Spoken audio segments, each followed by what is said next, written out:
இன்னொருவர் இருக்கிறார், தமிழகத்தின் நவீன கோமாளி. இவர் மேடை ஏறி சிரித்தால் அதை கேட்கும் தம்பி எல்லாம் ஏமாளி.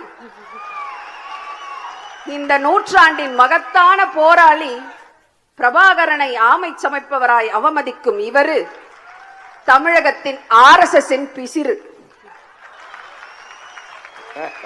ஒரு நாள் பெரியாரின் பேரன் என்பார், மறுநாள் என் முப்பாட்டன் முருகன் என்பார்.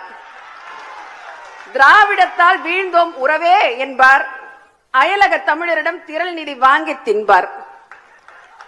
இவர் திராவிடத்தை அழிக்க ஆரியம் அனுப்பிய விஷக்குப்பி.